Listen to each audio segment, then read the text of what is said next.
We want to get started. Welcome. I'm so glad to have you here. My name is Danielle Barnes. My pronouns are she, her, and I'm the CEO of Women Talk Design. And welcome to our final event of 2020.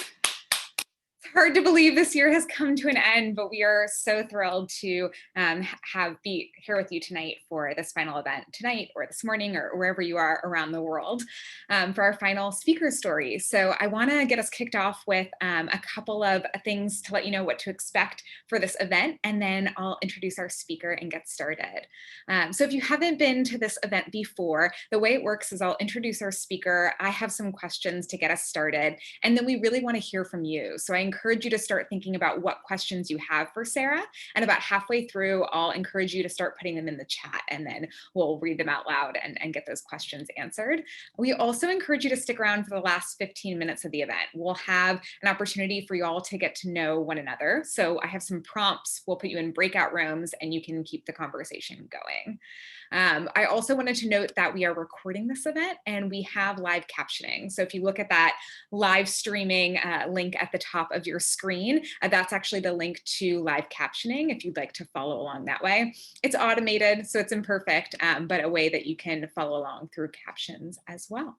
And so without further ado, I'm thrilled to introduce you to our speaker today, Sarah Fathallah. Sarah is an independent designer and researcher who specializes in applying design to the social sector. She has worked on projects of all sizes with nonprofits, governments, and social enterprises on topics ranging from civil and human rights to healthcare, education, and financial inclusion. Her clients have included the World Bank, the International Rescue Committee, and Open Society Foundations, to name a few. Sarah also co-founded Design Gigs for Good, a free community-driven resource to help more people use tools of design to create positive social change. Sarah's a graduate of sciences, Po Paris, where she studied international business and Middle Eastern and Mediterranean affairs. She also studied design innovation at the Paris Institute and D School, has worked at the D School, User Experience Design, and General Assembly and Participatory Design at MIT. I had my notes got cut off there, but lots of amazing things. So please, without further ado, help me welcome Sarah. Thank you so much, Danielle. I'm so glad to be here. Thank you for having me. Yeah, we're so thrilled to have you. So I'd love to get started. We're going to talk today about your speaker journey. So your journey into public speaking, what you've learned along the way. But I'd love if we can get started hearing about some of the topics that you're currently speaking about and why they're important to you. So many. And I think maybe one of the things that I struggle with is to decide to focus on one. Yeah, the best way that I can describe like the theme across the different things that I talk about is kind of like critical alternatives to the way that design was traditionally and remains currently practiced. And I understand like I use the word critical in the way that Angela Davis for critical resistance used it, which is that it's both critical as in it's necessary, we have to do it, but also critical as in it's self-reflective and it like provides a critique of what's not currently working. And so all of these different topics basically just came from the fact that I've mostly worked in applying the tools and approaches of design in the social sector, but realized that design has as a discipline has a deeply rooted history in capitalism, and its tools were theorized and applied first in the commercial sector.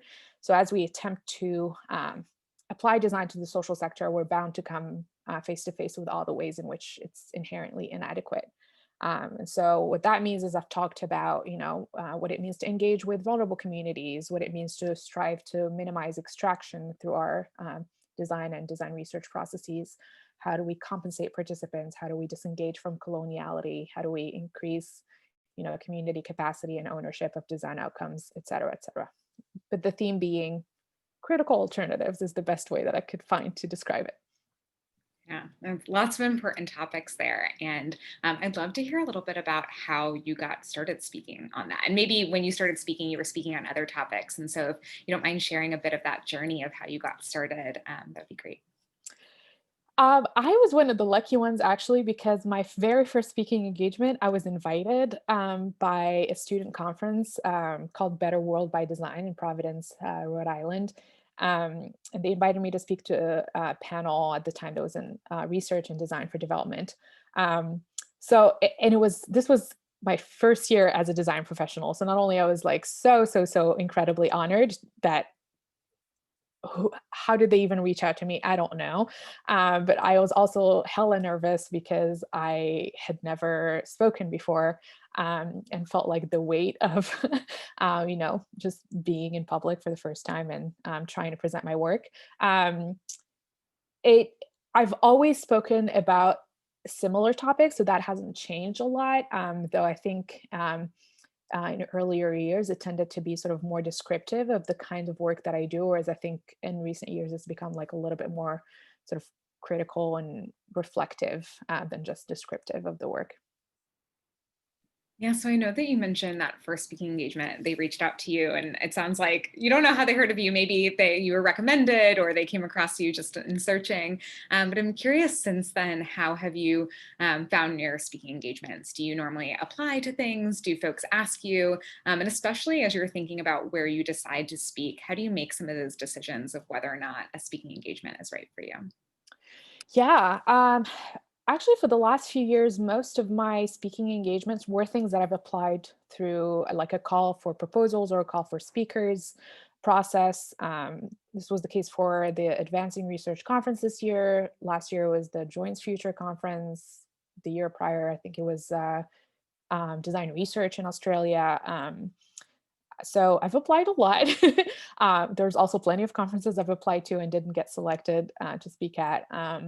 And I've actually mostly used the like Women Talk Design recommended conferences and events Google Doc that I think Danielle, you're curating, because it basically is like a go-to resource for all conferences and events, what their application processes and deadlines are, and then I can decide based on the focus of the conference and my own experience whether there's like a fit topic wise, and then it's based on whether or not I have the capacity to put together a proposal.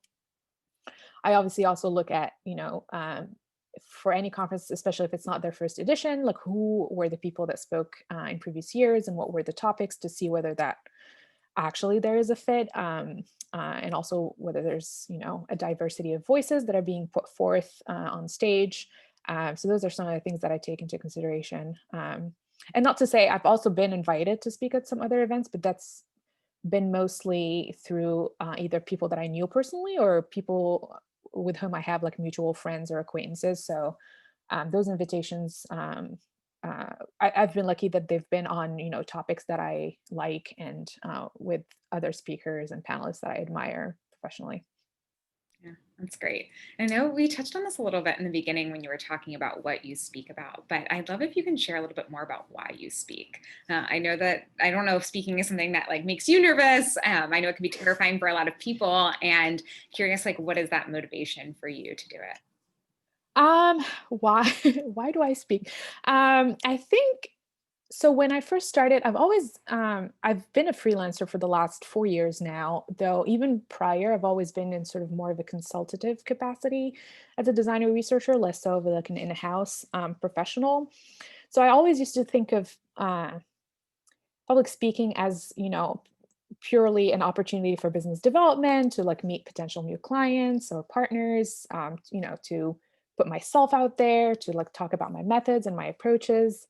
um, but in recent years, I think I'm starting to realize that public speaking just presents me with the opportunity to like pause and take stock of my practice and exercise some self-reflectivity on how I've been doing the things that I want to do. Because sometimes, you just get so deep into executing project after project, that it helps to have like a reason and a contained space to take the time and think about, why is it that I'm using this approach? Why is it that I'm doing recruiting in this way? Why is it that I'm engaging communities in that way? And hopefully share them in a way that can contribute to like elevating our collective practices as a whole. I love that, using it as an opportunity to really reflect, and then share that with everyone else and push everyone else forward. And on that note, I'm curious if you can share a bit about how you develop your talks and your process for that. So maybe even how you first come up with those ideas that that you want to share Mhm. to the actual process of developing a presentation, and then maybe how that's changed over time, if it has. Yeah. I think it used to be a lot more opportunistic where I would sort of like find a conference that I think is like a prestigious, grand opportunity for me. And then I'll look at their call for proposals and then I'll try to like find a topic that I think would fit better with what I'm imagining they're hoping to receive. Um, I think the way that I think that's changed in a sense because I now just have like a note on my Google Keep app where I just like keep a list of like random ideas for either talks or like written pieces that I could prepare, put together. And like those are just like random because like sometimes I'm just like reading a book and I'm like, oh, that sparked an idea, or like I'm in a Twitter debate on about something, or having conversation with a peer or whatever it is. So it's just like a running list of little, just like a bunch of ideas. And then yeah, I also like as I, if you've ever like seen any of my talks, I like really love to make them like chock full of like tangible examples and case studies from my work. I'm not a very like theoretical type of speaker. So I only start developing a talk or like a written piece once I have that idea for the topic like in my list, and then I start to see that I have enough work examples from what I'm doing to like illustrate those ideas or those topics. um, and so the way then I would develop it is I'm I'm such a researcher at heart. Like I love frameworks and outlines and like short like bullet points. I'll just start with like a short list of 5 points that I want to hit on, or like a 3-part framework that's like chronological or whatever. And then once I have that, like once that clicks for me, that's when I like then the rest flows and I start to develop the content and like add uh, the photography or video, whatever it is, to like illustrate it. And then once I have the talk idea slash content as well, then I get to the practicing bit of it. I get pretty severe and like performance anxiety, as I'm not the best at improvising. So my process is like painstakingly writing every single thing that I want to say and then just like rehearsing it. Even for panels, like I usually always ask if I can see the questions in advance so I can prepare. Like I'm one of those people that like my brain sometimes will can like freeze if like I'm asked something I didn't prepare for, or like I'm put on the spot. So I'm working on that, but it's improving slowly but surely. But yeah, my process is very much like a um I have verbatim everything that I want to say, and then like I try to either memorize it. Though thankfully with now events and conferences being online, that relieves some of that like pressure of like knowing everything by heart, because I can always have my notes like in front of me rather than just like learning everything beforehand. Yeah, that's great. Thank you for walking us through that. And I'm sure like many people could relate to that feeling. So I appreciate you sharing it. You also mentioned when you were coming up with your ideas that these are ideas that you can speak on or also write on. And I think that's a great thing that you mentioned that I'm sure a lot of people are curious about is when it comes to public speaking, how does writing fit in as a way to get your ideas out? And I'm curious how you think about what it is that you should write versus talk about and how maybe those things pair together. Yeah, I think I tend to think about like a written piece as something that can be consumed sort of more long form. Like if a topic will require a little bit more sort of hand holding to just like explain what the topic is about, like have maybe a bunch of citations or like refer to like a bunch of other things. I think that like lends itself more to a written format, whereas I think um, a talk tends to be sort of like more self-contained and it's a lot less, I don't know, uh, it doesn't really branch out. I don't know if that actually makes sense in the way that I'm trying to explain it. So like a talk to me will have like a very neat, like, okay, I'm going to walk you through the first step, the second step, the third step, and I'm going to like have like a set of subpoints within it, and that will be it. Whereas I think when I write, it's more about topics where there's maybe like a lot of open questions, or there's a lot of like other work that I'm trying to reference, or things that I may have in multiple parts, that kind of thing. So there's length and complexity, I think, aspects of it. Yeah. And do you often, are those often the same topics, but just different kind of approaches to them? Or do you like start with the writing and then have kind of this specific talk that is like an example of that? I don't, or does it just kind of happen as it happens? No, I mean, I decide beforehand whether I want it to be a written piece or a talk, and then I develop it. But yeah, they're around the same. Like I've talked about things that I've written about, and vice versa. Yeah, great. So going back a little bit to the delivery and presentation, you talked a little bit about your process, and I'm curious if anything has ever gone wrong for you while you were presenting, either back in the live in-person days or when you're presenting online. Have you ever had any of those moments where just something doesn't go right, and how did you handle it? I I don't think nothing majorly wrong has happened, other than like severe anxiety, which translates into sometimes I tend to be a little bit robotic in the way that I deliver a talk, or I have a lot of like ums and verbal tics in between. But I don't think that those are like wrong things. I think they're just colorful things about speakers. um, but yeah, I'm a very like neurotic kind of person. So even with things like rehearsing and like making sure that like tech is working, and I'm like the one person when there's like a tech test or whatever, I'm always there. I always want to make sure that my slides are working, that they're like that like the frame behind me is like good, and all of those things. So thankfully none of those things have gone wrong in the past. It's mostly just like dealing with anxiety, and I've like built some self-soothing tricks with time to like learn how to deal with that on the spot, whether that's like just doing some intentional like deep breathing, like digging my feet on the ground if I'm sitting down, or lying down beforehand, or doing some self holds. Yeah, even in the times of the live like public speaking, is did a lot of visits to the bathroom right before going on stage to just do some self holds, and maybe some affirmations in the mirror, and then go up on stage. That's great. I love hearing that those little techniques that you do to help calm yourself. Do you do anything afterwards to like celebrate as a like, I've done this and now here's my ritual post presentation? I see, now I want to have one. No, I don't think so. I think it just breathe easier. But now I want to have a like, hey, let me celebrate me for getting through this. I'm gonna have to think about that and see if I should start doing something in the future. Yeah. Well, if you try something out, report back. We'll share it. Awesome. We're going to open it up to Q&A very soon. So if y'all start thinking of your questions and you want to put them in the chat, we're going to prioritize questions around public speaking, since that's really the focus of this. But I know sometimes folks have questions about, the speaker's work or something else. So, you can feel free to put those too. But if I don't answer them in order, that's why. So put those in the chat. And next I wanted to ask Sarah, you talked about this a little bit, just, and thinking about why you speak, but I'm curious if you can share how public speaking has had an impact on your career. Oh, I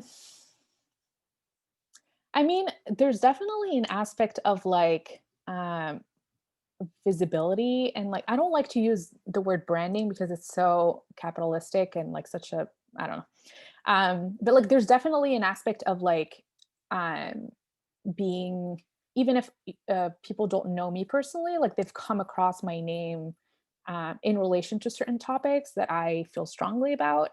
And I think that that's definitely been an important piece of my career, because like I said, I am a freelancer. So like a lot of my work is built on reputation and on like what people, heuristically associate with me. Like if they think about a certain context or about a certain type of problems, if like, and then they think about my name, then I've succeeded in being able to like sustain myself in my freelance practice. Um, I mean, and aside from that, I think on a more sort of selfish note, I've met some people at conferences that were, like the more important keynote, like the stars of the show, but like people that was like huge, um, uh, uh, literally fangirling over them, like on the side before they were talking. And it's just been really nice to like see and get to meet some folks that I, held a very high regards of. So, yeah. Awesome, great. And my last question before we open it up to Q&A is I wanted to know if you have any advice that either you've heard from someone else or you just learned along the way that you would want to share for folks who are interested in speaking or already speaking and looking to keep doing it. Yeah. It's funny because actually one of those, very, very famous people that I met at a conference, uh, they saw me pacing nervously, before I went on stage, and I think told me something along the lines of, as long as you're talking about things that you know and you are passionate about, like you have nothing to worry about. And I think that that's so true. Like the more I reflected on it, because if you're someone like me who like struggles with anxiety is often exacerbated the more there are unknowns. Like you don't know when you're going to be called to answer something. You don't know what a question might be that will come in a Q&A or whatever. But if you know the topic you're speaking about and you're passionate about it, that reduces some of those unknowns as well.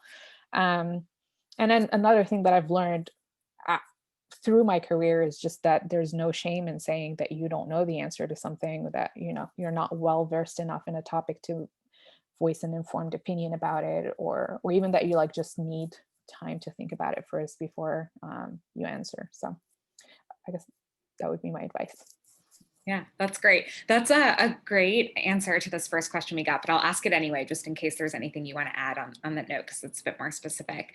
Jess Curie asks, having attended so many design conferences, I think I've developed an imposter syndrome as I feel that I may not have anything unique to speak on or share. Have you ever felt that way, and how do you overcome that feeling? Oh yes, 100% all the time. Imposter syndrome is real. Yes. Um, I think I especially feel that way for conferences or like publications or series where that I've followed before, where I've seen folks that I like admired go through them, and they've said like something super smart or something just insightful that like stayed with me, and then I'm like, well, I can't live up to that. Like I'm never gonna say something as smart. Um, but the reality is like, you know, no one's comparing, like no one's reading a publication or going to a conference and being like, well, that was the best speaker and this was the worst speaker. They're just like going in and then like getting any learning or any engagement that they needed from it, and then that's it. So I guess just to remind yourself of that, maybe it's helpful. Though I think imposter syndrome is something that a lot of non cis men have to deal with. So it's not. I don't have an easy answer to that, but the answer is yes. I still struggle with it. Yeah, I like Hasna's comment in the chat. If you don't have imposter syndrome, I don't trust you. That's great. It's Awesome. true. Yeah, thank you. Thank you for adding that. Kelly has some great questions coming in. One of the things she asked is, have you found that your process has changed at all in how you approach your work after speaking about the topic? Yes. Oh, that's such a good question. Thank you for asking that.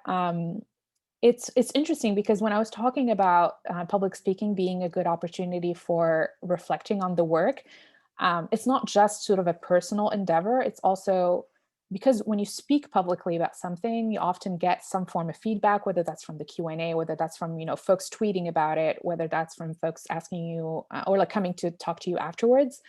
And it's always fascinating to see what resonates with people, what they latch onto, what they took away from what you said. And like a lot of the times I reflect that back into my practice again. So like basically just like closing that feedback loop. So a lot of the times people like say I'll share a different way to like make sure that communities have some ownership over the photography that we take of them, and then somebody comes to talk to me afterwards and they're like, I love that idea that you presented, and I also do this other thing. I'm like, I love that, like I want to use that also, like that's awesome. So yeah, definitely changes my approach as well. Great. Famida asks, public speaking engagements, what kind of red flags do you look out for, if any? I know you talked a little bit about what you look for. So on the flip side of that, like what do you look out for? I mean, I think the usual spiel,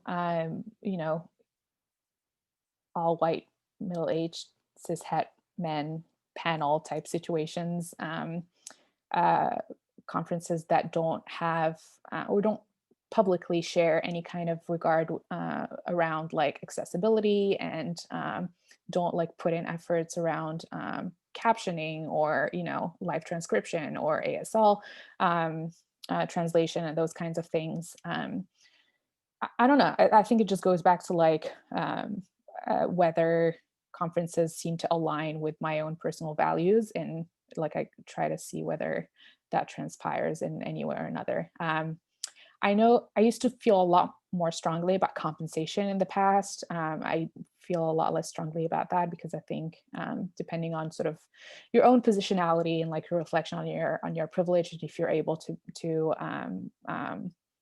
speak for free or for like very little compensation, I think that that's still something that is worth um, celebrating. Though I acknowledge that it does. Yeah, it's not. It makes it not as accessible to everyone. So Thanks yeah, for some. sharing that. Mhm. Yeah. Paulina asks, how has COVID-19 affected the rhythm of speaking engagements? And what has the experience been like to switch to a virtual setting, and which do you enjoy more? Um, the rhythm of speaking engagements. I mean, I guess maybe it, speaking doesn't feel as much of a time consuming endeavor as it used to be, because I basically just roll out of bed and put on presentable clothes and like a cute background and like do my hair, and then I'm ready. Whereas I think going to like a live conference, it may have required a little bit more preparation, especially if it was like out of town. But on the flip side of that, I do miss just getting to be other places than my own home. Do you feel like you're doing more or less speaking engagements now, or is it the same? um I probably am doing more purely based on my availability. And again, it goes back to like not needing to travel or go places, because I think pre-pandemic, my work evolved a lot around sort of field work, which made it not always easy to just go someplace to talk. So I think yeah, having a virtual setting makes it just yeah not as time consuming. You talked about the pros and cons of each. Do you have a preference of one over the other, virtual versus in person? I Okay, I will say probably virtual. I would prefer virtual solely on the basis of how much it helps alleviate my anxiety. But I do miss, and also I'm anxiety, not just in public speaking. I don't know if y'all go to conferences and then you're just like, what am I doing with my body, like physically? How do I like go and talk to other people that I don't know? Like when there's these networking stuff, like events, like I feel it's very overwhelming. I think if you're like a deep introvert and someone who's not like who has like social anxiety and performance anxiety is just like the worst. So um that's not to say I love connecting with real humans. But I think like thinking realistically about like how much I like get worked up around like just what am I supposed to do, and who am I talking to, and should I go to another like break in the bathroom, just like breathe for a little bit before I go back in, but go back out and like face the crowds. Yeah, probably virtual is nicer. Sounds like a lot of folks can relate to that. We do have some time for more questions, so keep them coming. Kelly had another great question earlier asking, what's a topic in design that you think more people need to talk about? Oh, where do we start? I think that's probably just a talk topic on its by itself. Um, it's hard to just pick one. I think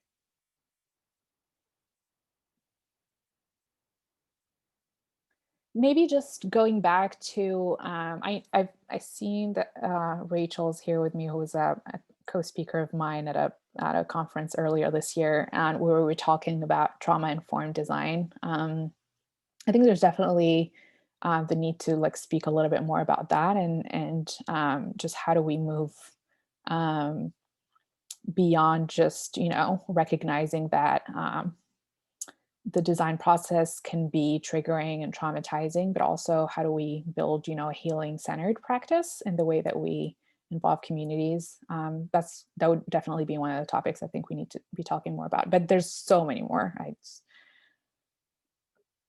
Decolonizing design, and uh, minimizing extraction in design, and the relationship, the co-constitutive relationship between design and policing, and so many other things. Yeah, you name it. There are so many.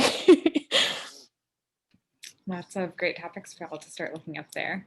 Remember, keep the questions coming in the chat. I have a couple that I can ask in the meantime. I'm curious, Sarah, what do you hope for your future of kind of your speaking career? Like, what would you like to do next? Or do you have any like dream events that you want to speak at, or types of events that you want to do? um i I think my dream would just be to like I like actually enjoy being in panels a lot more than I do like speaking individually, like giving a talk individually, because I always meet folks that I'm just like, oh my God, can we like keep doing this? Like, can we do other talks or other panels, or other workshops, or can we keep working together? And so I think as long as like, I'm getting the satisfaction of, pure intellectual like curiosity and like personal growth, and like the time for reflection and reflexivity that I talked about. Yeah, I just want to keep doing it. And if at some point that changes, then maybe I will stop speaking publicly. But yeah, I don't necessarily want it to change. I'm like a very much I will keep doing this for as long as it's fulfilling these needs. And if it stops doing that, then I'll change my mind. Yeah, that's great. Do you find yourself like checking in on that every so often? Like maybe when you're reflecting on new ideas, do you have like also this time where you're thinking, do I want to keep doing this? Yeah, I mean, before the pandemic, I definitely got to a point where I was like, I remember being at a conference and I was just so extreme, like so beyond nervous. And I just had a moment where with myself where I was like, why do I do this to myself? Like, why am I subjecting myself to this much stress? Like, no one, like, no one's forcing me to do this. I could very well like live my life without it and it will be just fine. Um, so it was like a moment of like weighing, I did my list with the pros and cons and realizing whether or not it was still worth it. And it was. And then the pandemic hit, and then I didn't have to deal with that as much. So it worked out. Yeah, yeah. Thanks for sharing that. Manensa wants to know, who are some of your favorite speakers? Oh, wow. Okay. I A personal favorite of mine is Alba Villamil, who is also in the Women Talk Design directory, who's just so wickedly smart, and um, just I love her brain. I want her brain uh, to I don't know, just share more of her brain to the world. She's just excellent. A few people that I've worked with that I love, Alexander Fiorilla, who's a co-teacher of mine and a colleague with whom I worked on a bunch of projects, who's so just on topics related, especially to like behavioral science and behavioral design, just so smart. She's another person that I love hearing speak. Who else? Oh my gosh, I feel like it's one of those things. It's like when you're win an award and then you have to thank everybody, and then if you miss some people, you're going to be like, "Why didn't you talk about me?" A lot of wonderful people that I can't think of right now because my brain's freezing. And if I think of them, I will add them to the chat so that I'm not regretting not saying their names. Sounds great. Don't worry. Don't stress about it. Don't worry. We have a couple more questions and we have about 5 more minutes before we are going to switch to our connection breakout. So I will ask these. Let's see. Jaskarit asks, you mentioned earlier in your talk about giving examples and case studies in your presentation. Can you talk about the process of forming a story for speaking and presenting? How did you figure out your unique storytelling style? That's a great question. I my talks tend to be somewhat formulaic in that I always like start with a like an example, like a story to like hook people with, that like just exemplifies the problem at hand.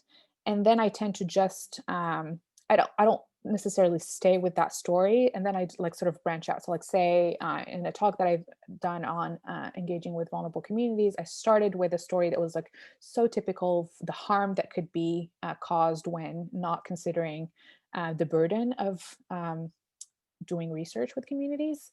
And then as I sort of offered some examples of how we can shift our practices, then I could pull in from like a variety of other different case studies. So I didn't have to stay with that one story. Um, and then like always ending with what happened with that first story that I talked about and how that can be like applicable to other contexts. I don't think it's not my unique storytelling style. I think a lot of, people do it. I just borrowed it. Yeah. Great. Famida wants to know, how much time does it take for you to put together a talk for a conference, from inception of idea to having made the deck and rehearsing? How many hours of labor usually?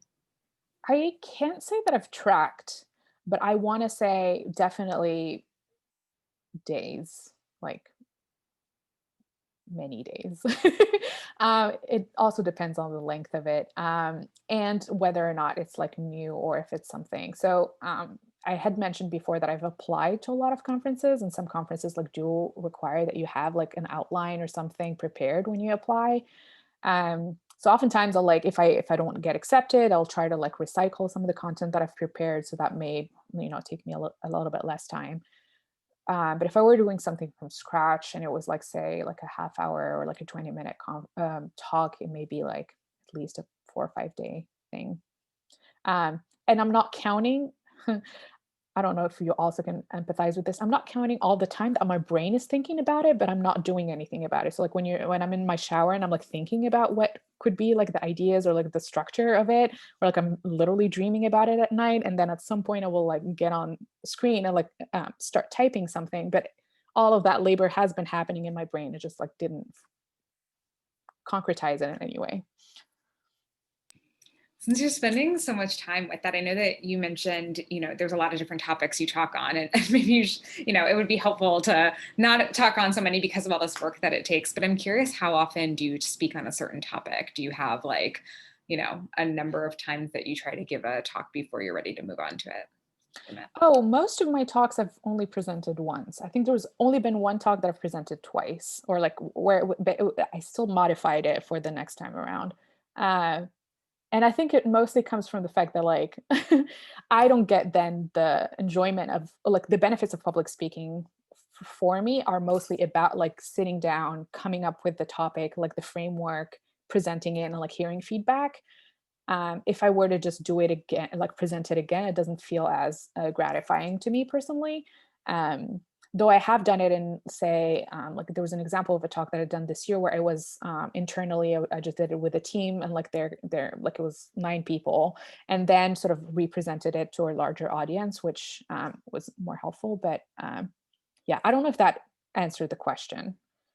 Yeah, no, that's super helpful to hear about how you think about that. And because for you, that like so much of the process is the benefit of developing the presentation that you don't want to be giving it multiple times. Whereas I would say a lot of speakers, will continue to share the Mhm. same talk. So. All right, I think this will be probably our last question before we head into breakouts. Christina wants to know where you would say the majority of your knowledge in design, especially around decolonizing design and minimizing extractive design, comes from. Books, other speakers, formal education, or learning on the job. What resources would you recommend for someone entering the service design world who wants to learn about these topics and incorporate them into their practice? I would say it's a combination of books and surrounding myself with people who are much smarter than me. I mean, I do read quite a bit, not necessarily from design like publications or design books. I do read, I mean, I do those as well to a certain extent. But I also read from like adjacent fields, whether that's sociology or anthropology or just sort of critical race theory or feminist theory or transformative justice and disability justice, et cetera, et cetera. I think that's where I get a lot of my like critique of the way that we do design, and then the answer to that, like the alternative approaches, is comes from a lot of just conversations, whether that's on Twitter or like with people that I know who are also doing work in the social sector or in like a similar space, who are also sort of grappling with, well, okay, we know the critique, but then what, like so what is that we do. And I think that that's where I get a lot of the um those ideas from. Yeah. Awesome. Thank you so much for answering all these questions and sharing all of your experience and knowledge and advice with the group. Everyone, I hope that you will stick around. If you can't, I'm dropping a feedback link in the chat, but really this is another great part of the event to give you all a chance to keep the conversation and going and chat with one another. So I'm going to break you all out into rooms, small groups.